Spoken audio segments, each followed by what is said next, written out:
Today, we're going to be going over your observations and data along with your post lab questions for Lab 9, the Law Conservation of Mass. If you do not have your lab out, if you could please go on and get this lab out.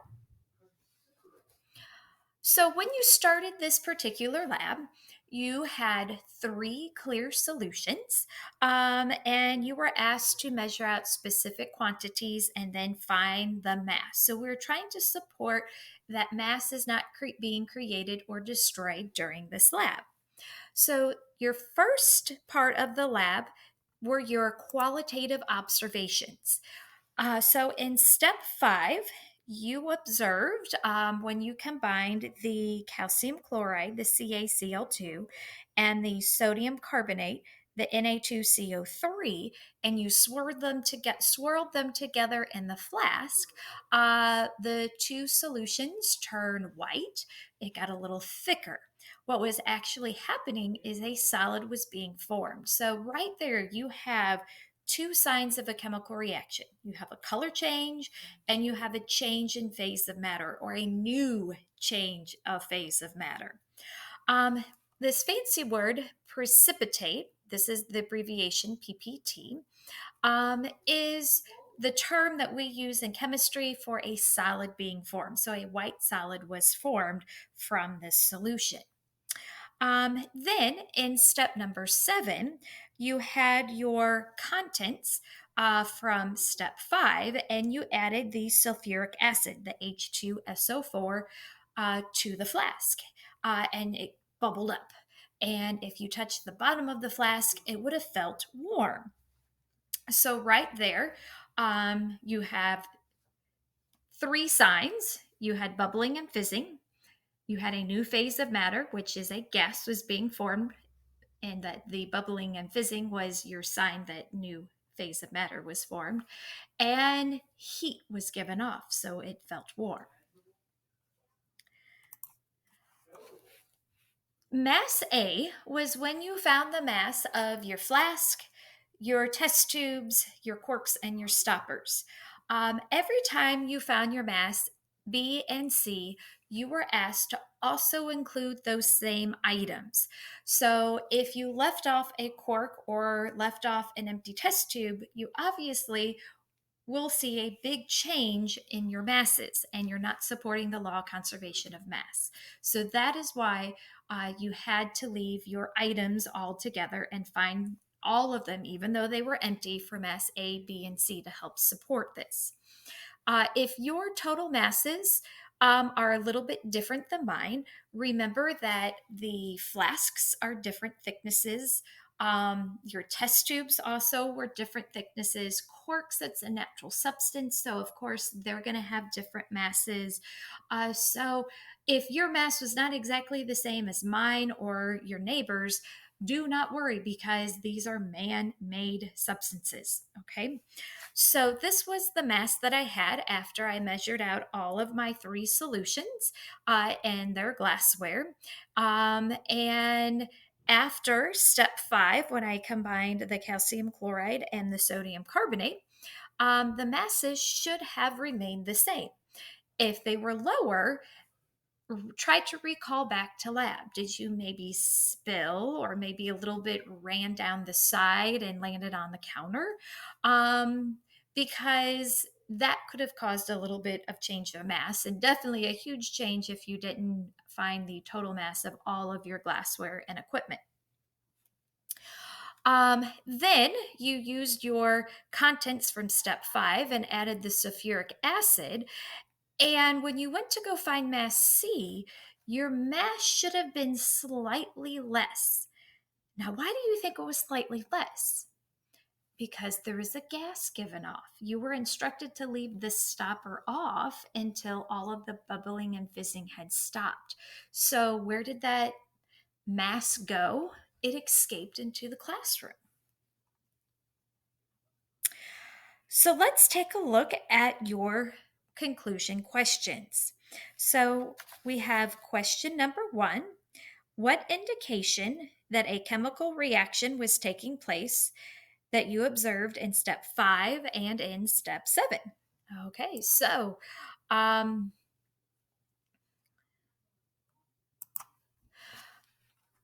how you knew there is a chemical change in step five is because you had a new solid that was being formed and you had a color change. Remember, solid is precipitate. In step seven, again, um, we had a new phase of matter, the gas, the bubbling or fizzing, and heat was being released. Question number two. Why were you instructed to leave the flasks unstoppered after you added the sulfuric solution um, to your contents? What might have happened if you had not done this? Well, since a gas was being made, that gas was carbon dioxide, CO2, and it allowed the gas to escape. If you would have left the stopper on, the flask could have exploded or the stopper could have flown off and hit somebody. Thankfully, the way that our labs are wrote, that if you had forgotten to do that, none of those would have happened because we were using such small quantities and low concentrations. However, if we would have used a larger quantity or a higher concentration, that very well could have happened. Question number three. So compare masses A, B, and C and account for any differences. So I would like for you to think about what I mentioned earlier in the video about masses A and B and mass C and how they were the same or how they were different. I would like for you to also answer question number four because this is an opinion question. And I want you to decide, does this experiment verify the law of conservation of mass? Okay. So some students will say, yes, it does. And you need to explain why. Some students say, no, it does not. And you need to explain your reason why. And then I would like for you to also give an improvement that we would give to this lab to help bring our results in line with the law of conservation of mass, so that basically all of our masses A, B, and C were exactly the same. So think about something that expands when gas is put into it. So, question five says discuss how the law of conservation of mass relates to balancing a chemical equation. So, we haven't really worked with balancing chemical equations before. We worked a little bit with writing chemical equations when we were writing our nuclear decays, our alpha and beta decay equations. So the law of conservation of mass or matter says that your number of atoms of your elements are going to be the same side on your reactants and your product side. So I introduced to you your reactants that were on the left side and your products, which the arrow pointed to, were on the right side of the arrow. So the law of conservation of mass or matter basically states that you're going to have the same number of elements on both sides of your arrow, your reactants and your product side. Now, to be able to make sure that they are balanced or are the same when you're writing your chemical equations, you would add up your total number of elements, and sometimes you will have to add coefficients to help balance them out to make sure they are the same. So here I pulled up the pre-lab discussion, and we have equation one. So this is your first reaction where you combine the sodium carbonate and the calcium chloride. And your solid was calcium carbonate and sodium chloride table salt. Okay. Notice this 2 right here. This is a coefficient. So if you look at your sodium and we look at our formula, this is saying we have 2 sodium on our reactant side. And this 2 is going to, when it's in the front like this, it distributes to all of your elements in your formula. So it says we have 2 sodium on our product side. So that's the purpose of your equation coefficients, to make sure they're the same. If that wasn't there, it would just be 1 sodium. What about the chlorine? Well, we have 2 chlorine on the reactant side. So this 2 is going to distribute to yes, to make sure that we have 2 chlorine on our product side. We have 1 calcium, 1 carbon,